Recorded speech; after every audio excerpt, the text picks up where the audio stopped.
Travis Wayne Goodsell.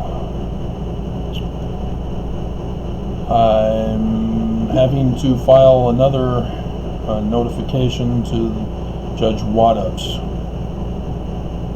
So this is a reading of the email I sent. It appears that the plaintiff's notification to Ivana Taylor of the illegality and wrongful eviction is being disregarded, as Bob Blumenfeld is being dragged in as an additional co-conspirator in the plaintiff's RICO conspiracy case. The plaintiff also notices that Your Honor, as of noon today, has still not rendered a decision, nor posted the plaintiff's weekend email submission.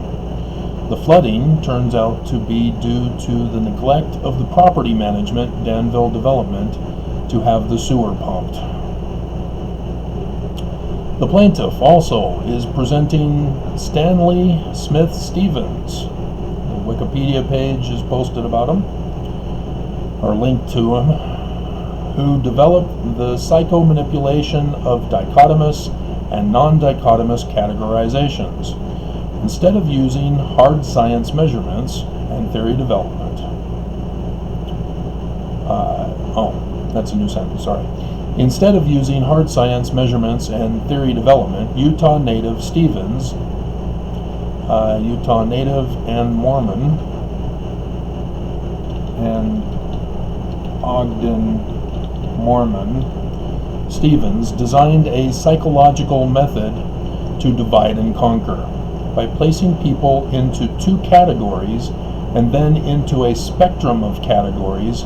He could manipulate mass populations into tribal groups that would war against each other and within themselves, and in the process divert blame to mental illness.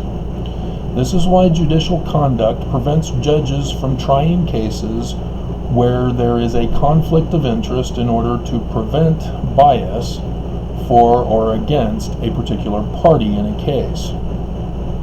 This is why loyal Mormons refer to Mormons who are critical of the LDS Church, or anyone who criticizes the LDS Church, as anti-Mormon, or Utah Mormons who referred to the plaintiff, who was a California Mormon, as liberal, though the plaintiff is neither conservative nor liberal, but is driven by science and sound reasoning, and is why the defense counsel always files a motion to dismiss for failing to state a claim upon which relief can be granted, placing the burden on the compromised Utah and most often Mormon judge to force loyalty to the defendant against the plaintiff, and thus how the defendant disseminates orders as a crime organization to soldiers and associates without necessarily directly ordering criminal activity.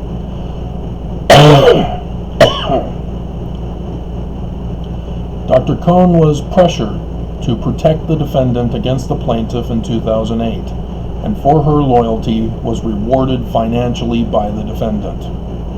As a side note, this psychological manipulation upon the masses is how the 2016 presidential election was compromised by the Russians through Facebook and Cambridge Analytica, and is resuming in full force for the 2020 presidential election.